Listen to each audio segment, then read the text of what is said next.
have the global seed vault. Copies of every germplasm for all of the major crops that are used, preserved in case something befalls the germplasm that's used to ensure food production. Let's talk about health for a minute. What could we bank and freeze and save that might dramatically impact individual health or the cost of healthcare delivery in the future if we follow that line of thinking? In 1900, life expectancy in the United States was 47. You live in a day today where it's 80 and above, but it was 47. Antibiotics and the control of infectious disease changed everything. Now we live into our 80s, but we suffer diseases of aging that people didn't used to suffer before. Diseases of aging, unlike infectious disease, which is addressed by the immune system, are addressed by the regenerative system.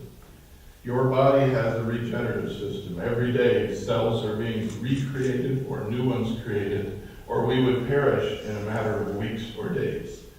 They're called adult stem cells, and they're absolutely critical to life.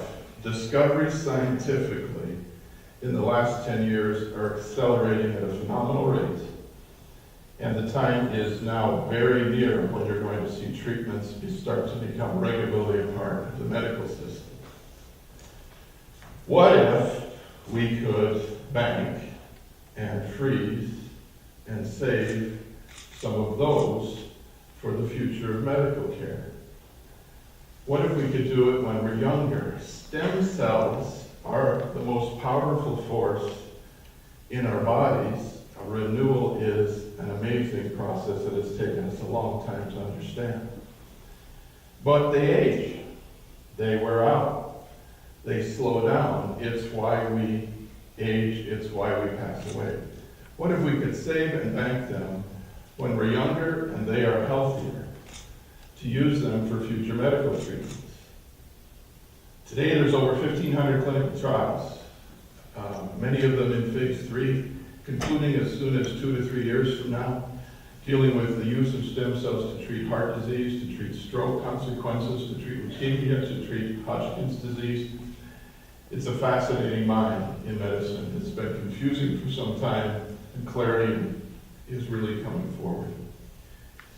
The time is now. Cell Bank exists. It's our company, and it's in North Dakota.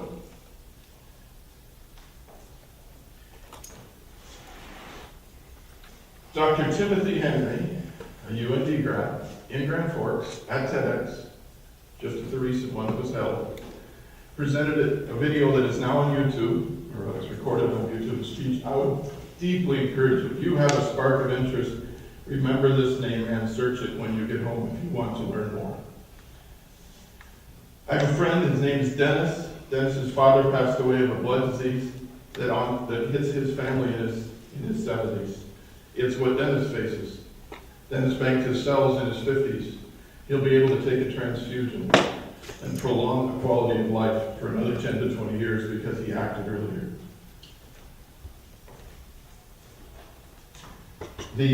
We signed an agreement with an NFL player, Larry Fitzgerald, the Arizona Cardinals, just this week, who wants to carry the message to 15,000 past and future NFL players who live in a world where the collisions and the effect on their bodies has a dramatic effect early in life.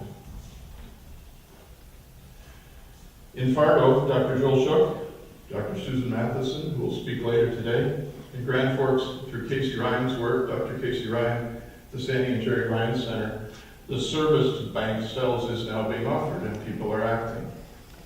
Tomorrow morning, I will have a surgery on my right knee, and it'll be my 4th scope to clean up cartilage, except I'm then going to follow it up with a stem cell procedure to add cartilage.